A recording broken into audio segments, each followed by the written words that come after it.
আর ওই শুরু তোমার শুরু ভ্যালিতে ওই নদীটার ধারে ওইখানে তুমি একটা লাইভ করবে, সিগন্যাল থাকলে। সিগন্যাল থাকছে না তো। ওইখানে তুমি একটা লাইভ করবে।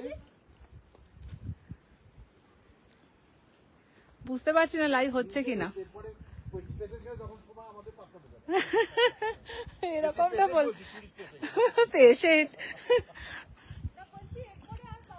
Good afternoon. সিগন্যাল পেলাম একটু, তাই চেষ্টা করলাম একটু লাইভে আসার। একটু হচ্ছে কিনা দেখবে, কেউ ওয়াচিং হলে একটুখানি কমেন্টস করে দেবেন, তাহলে আমি বুঝতে পারবো। দেখতে পেলে আপনারা গেস করতে পারছেন আমি কোথায় আছি। আমি একটু দেখাই ব্যাকগ্রাউন্ডটা।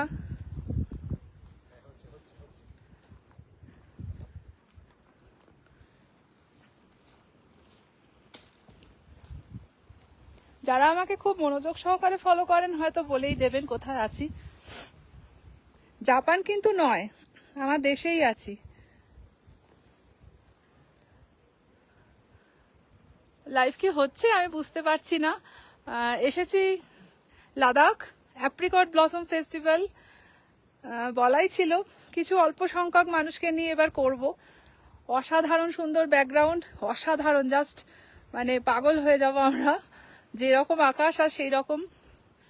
অনেক টাকা খরচা করে জাপান যান অনেকেই চেরি ব্লসম দেখতে, অবশ্যই সুন্দর, কিন্তু আমাদের দেশে এরকম একটা জায়গা লুকিয়ে রয়েছে। আর আমি আমার প্রোফাইলে লিখেও ছিলাম যে এইটা করব হচ্ছে কিছু একদম অফরুট সার্কিট নিয়ে, একদম চেনা পথে সবাই যেরকম করেন, যেরকমভাবে কমন আইটিনারিতে হয় সেরকম না। এসেছি একদম একটা রিমোট ভিলেজে, প্রচুর অ্যাপ্রিকট গার্ডেনের ভিলেজটার ভেতরে। তো আগামী বছর অনেক আগে থেকেই ডিপার্চার, যেটা আমার ফিক্সড ডিপার্চার হবে, অ্যানাউন্স করব। কেউ যদি থাকেন প্লিজ একটু কমেন্টস করে দেবেন, আমি বুঝতে পারছি না লাইভ হচ্ছে না হচ্ছে না। লাদাখে একদম পিঙ্ক হয়ে রয়েছে, লাদাখের এই অদ্ভুত সুন্দর, মানুষ থাকছে না, মনে হচ্ছে নেই সিগন্যাল।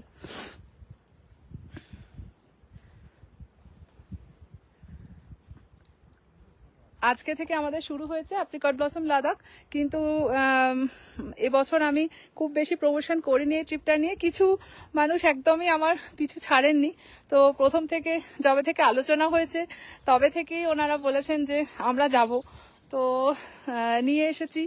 এবং কিছু অফরুটে আসবো বলেই হয়তো বেশি গেস্টকে আমি নিয়ে আসিনি কিছু কারণে। এবং আমরা জানি রেকি করতে আসি আমরা প্রত্যেকটা ট্রিপের আগে। দেখুন কত সুন্দর ব্লুমিং হয়ে রয়েছে, অ্যাপেল এবং অ্যাপ্রিকট দুটোই আছে এখানে। আরো পরে যদি সিগন্যাল পাই আমি লাইভ করব। তো নেক্সট সেপ্টেম্বরে, মে মাসের লাদাখ আমাদের বুকিং ফুল হয়ে গেছে, তো সেপ্টেম্বরের লাদাখ ট্রিপ খুব তাড়াতাড়ি বুকিং ওপেন করব। সেপ্টেম্বর মিস্টিক্যাল লাদাখ, যেটা গ্র্যান্ড মিস্টিক্যাল লাদাখ, যেটা আমার হয় ইনোভাতে, টেম্পো ট্রাভেলারে নয়। মে মাসের বুকিং অলমোস্ট ফুল। তো যদি কখনো অনেকেই রিকোয়েস্ট করছেন যে মে মাসের বুকিং নেওয়ার জন্য, এখন আপাতত পারছি না। সবাই জানেন আমি খুব বেশি ভিড় নিয়ে ট্রিপ করি না, ছোট ছোট গ্রুপ ট্রিপ করি। ভিড় হলে গ্রুপ ট্রিপ ব্রেক করে দিই, দুটো ভাগে করি।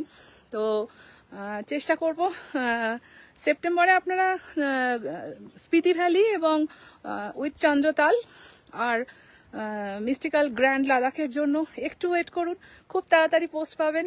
আর আগামী বছর যাদের অ্যাক্লামাটাইজেশনের সমস্যা বা বড় লাদাখ চুজ করতে পারছেন না, যারা একদম খুব হাই অল্টিটিউডের প্রবলেম, তারা কিন্তু অবশ্যই এই লাদাখটা ভাবতেই পারেন। অসাধারণ সুন্দর, খুব ফাঁকায় খুব সুন্দর, ভালো ঘুরবেন। তো আগামী বছর সেই প্ল্যানিংয়েই এসেছি। থ্যাঙ্কস ফর ওয়াচিং যারা দেখছেন তাদের জন্য, এবং আপলোড করা ভিডিও আপনারা দেখে নেবেন পরে। আমি চেষ্টা করি একটু সামনের দিকটা দেখানোর।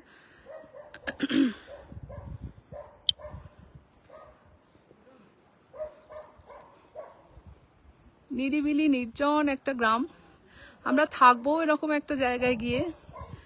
তো আগামী বছর প্ল্যান করলেও কিন্তু সেই রকম ভিড় নিয়ে করব না, হয়তো গুটি কয়েক মানুষ এরকম ভাবেই করব। এটা যারা দেশি জার্নির সাথে ট্রিপ করেছে জানে 40-50 জন নিয়ে গ্রুপ করে আমি কিন্তু কখনোই নিজে স্যাটিসফাইড হই না।